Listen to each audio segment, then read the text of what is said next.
Bonjour et bienvenue à Écolo. Aujourd'hui, nous allons aborder le dernier point de notre étude sur le culte en 3D.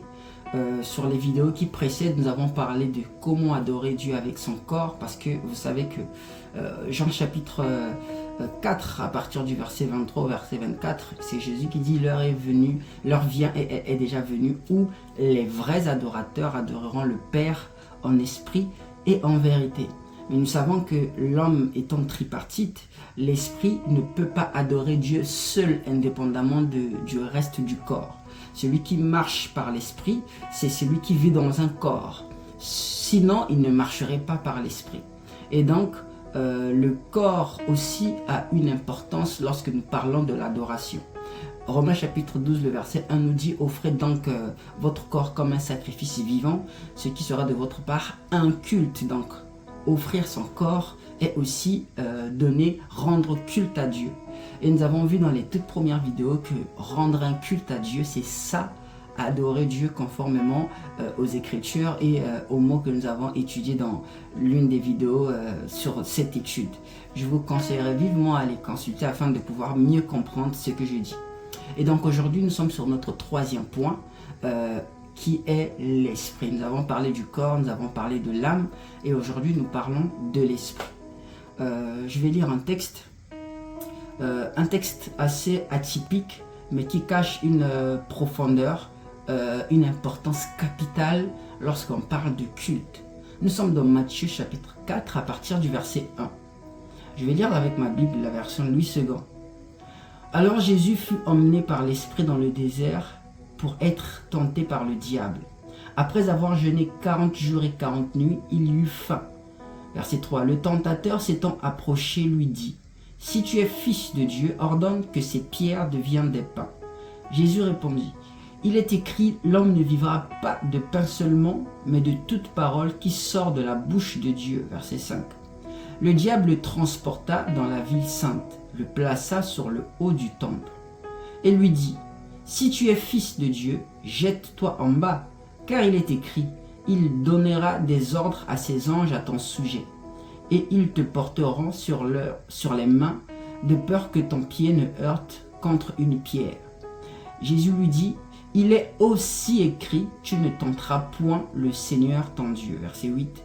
Le diable le transporta encore sur une montagne très élevée, lui montra tous les royaumes du monde et leur gloire, et lui dit: je te donnerai toutes ces choses si tu te prosternes et m'adores. Verset 10.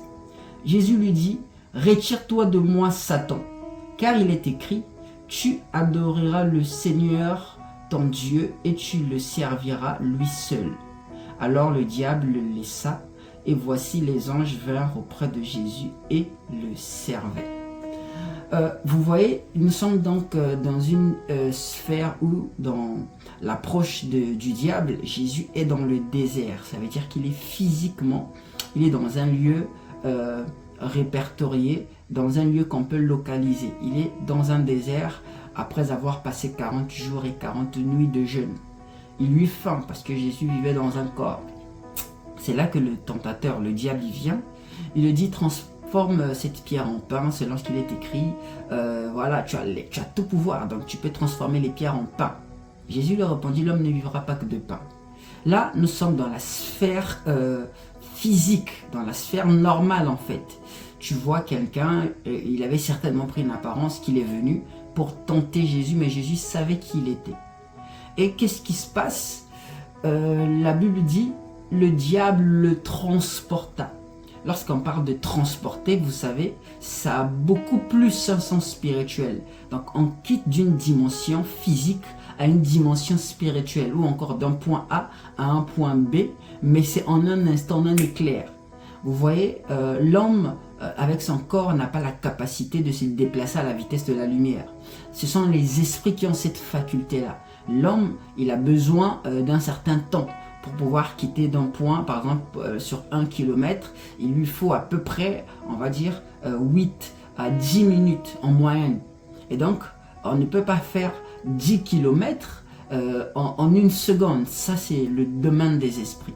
Et donc, quand le diable le transporte du désert pour l'emmener vers le haut du temple, vous comprenez que c'est à la vitesse de l'éclair. Donc c'est dans une dimension spirituelle que Jésus est transporté. Et lorsqu'il est transporté, donc il quitte son état physique vers un état spirituel. Mais dans cet état-là, qu'est-ce qui se passe? Il y a encore la tentation. Alors, le diable propose de se jeter parce que dans cette dimension-là, la mort est encore possible.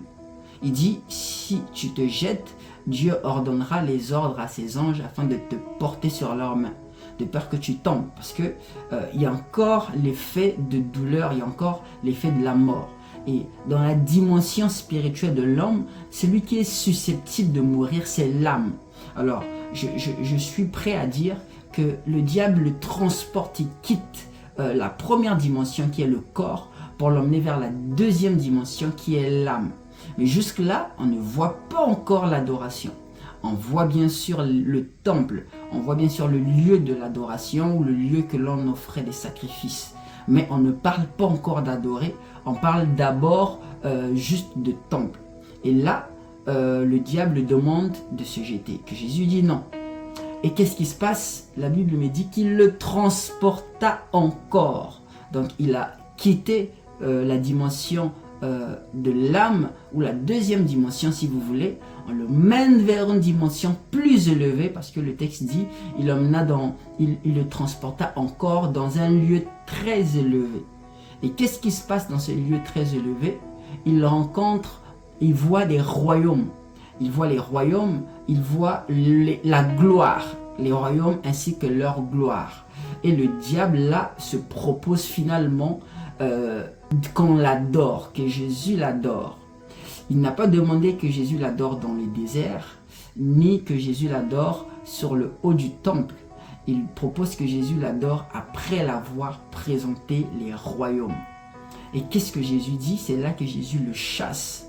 Parce que l'adoration, c'est pour les esprits. Jean chapitre 4, verset 24. Dieu est esprit et il faut que ceux qui l'adorent en esprit. Donc, dans cette dimension où se trouve l'esprit, c'est la dimension où se trouvent les royaumes, c'est la dimension où se trouve la gloire de Dieu, c'est la dimension où se trouvent les trônes. Il n'y a pas de royaume s'il n'y a pas de trône. Alors, il y a un roi s'il y a une couronne, et il y a un roi s'il y a un royaume, voyez-vous? Et donc, c'est dans cette dimension que l'adoration se passe. Et le lieu du trône de l'homme, le lieu où se trouve la gloire de Dieu chez l'homme, auprès de l'homme, c'est dans son esprit. C'est pourquoi Dieu, il demande aux hommes de l'adorer en esprit. Dieu ne s'adore pas émotionnellement. Ça veut dire quoi? Lorsque Dieu agit dans ta vie, c'est là que tu te souviens que Dieu est bon. Et non, ça ne se passe pas comme ça. Dieu est bon en tout temps. Je me rappelle une fois, David est en train de chanter un cantique. Il est en train de dire par ta fidélité, tu m'as humilié. Comment ça, je suis humilié? Je suis dans la douleur, je suis dans le deuil, mais je chante à Dieu qu'il est fidèle. C'est quand même assez trouble en fait. C'est comme ça l'adoration. Ça ne dépend pas de mon état. Est-ce que je suis en bonne santé? Ou est-ce que j'ai des moyens? Est-ce que j'ai un travail? Est-ce que je suis marié? Est-ce que tout va bien dans ma vie? Alors là, j'adore. Non. Dieu s'adore en tout temps. Ça ne dépend pas de ce qu'on possède ou de ce qu'on a émotionnellement. Mais à chaque fois, on doit adorer Dieu. Que cela marche ou que cela ne marche pas, notre objectif c'est de l'adorer. Et de l'adorer en esprit, c'est d'adorer Dieu de façon permanente, lui donner tout ce qu'on a de meilleur. Je vais encore je vais parler d'un passage dans Apocalypse, je vous enverrai les textes. Et dans Apocalypse, on nous voit qu'il y a Jean qui est sur l'île de Patmos. Apocalypse chapitre 1. Jean il est sur l'île de Patmos, ensuite il va faire une rencontre d'un homme. Vous savez, l'île de Patmos, c'est comme un peu le désert. Donc c'est un lieu physique qu'on peut répertorier, qu'on peut voir. Et qu'est-ce qui se passe? Il rencontre là Jésus. Et quand il rencontre Jésus, il entend une voix qui lui dit « monte ici ». Ensuite, la Bible dit « il fut comment transporté ». Donc il quitte de la dimension physique, il va vers une dimension spirituelle. Donc là, il est en esprit. Mais il rencontre aussi, comme Jésus, après la tentation, les églises. Parce que vous savez toujours, lorsqu'on parle de l'église, on parle du temple. Donc quand il est transporté pour la première fois, donc il arrive sur la deuxième dimension, il rencontre les églises ainsi que les messages destinés aux églises. C'est là qu'il écrit les lettres aux 7 églises d'Asie.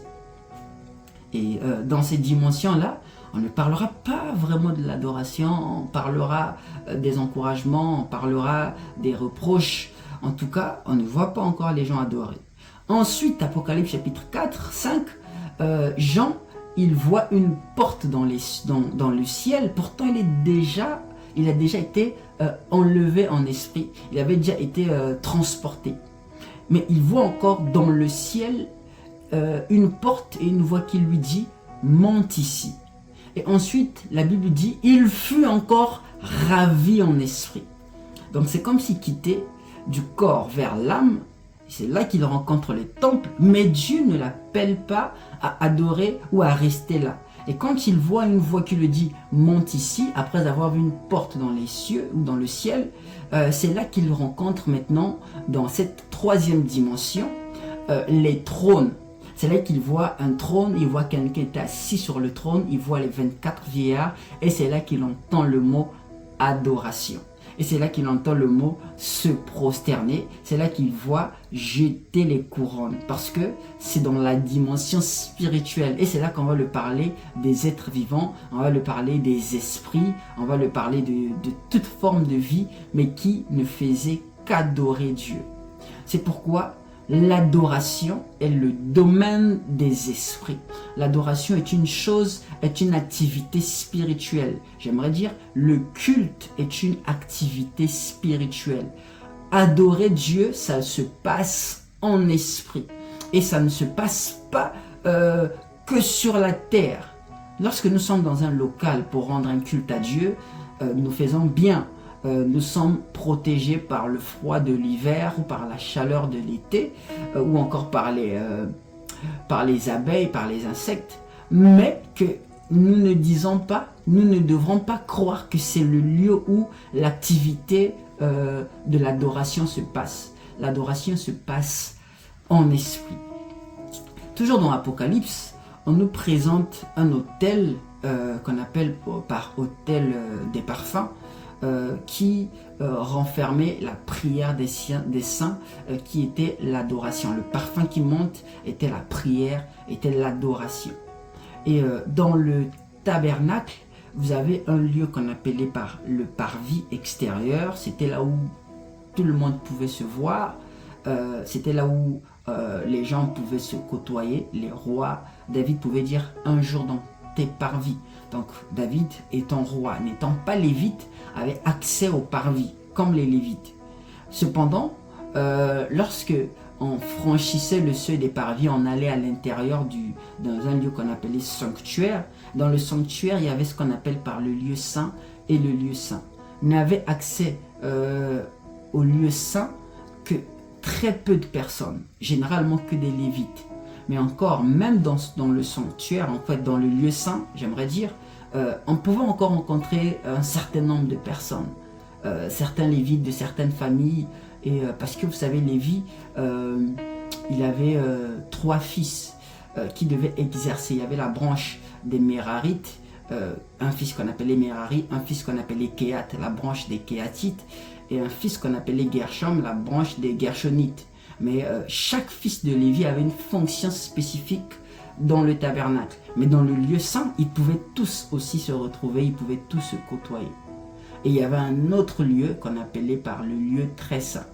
Un petit point, dans le lieu saint, c'est là qu'on trouvait le chandelier. Le chandelier qui est l'image de l'église. Sur l'Apocalypse chapitre 1, il est dit, le mystère des 7 chandeliers que tu vois, ce sont les 7 églises. Et dans la sphère du tabernacle, ça se trouvait dans le lieu saint. Donc le lieu saint qui n'est autre que l'image de l'église du chandelier, on pouvait tout le monde qui voulait adorer ou qui avait besoin de brûler de l'encens, de manger des pains, se retrouver là. Cependant, afin d'offrir le sacrifice qui convenait, ça se passait dans le Saint des Saints. Avant la croix, on retrouvait l'autel d'or dans le lieu saint. Mais après la croix, Hébreu nous informe que derrière le second voile se trouvait un lieu qu'on appelle Saint des Saints. Là, il y avait l'arche et l'autel des parfums. Ça veut dire que lorsque Christ il meurt à la croix, le voile se déchire, il donne un accès à ce que tous ceux qui doivent adorer Dieu le fassent désormais dans le Saint des Saints. Parce qu'avant, le lieu très saint n'était réservé qu'aux souverains sacrificateurs une fois dans l'année.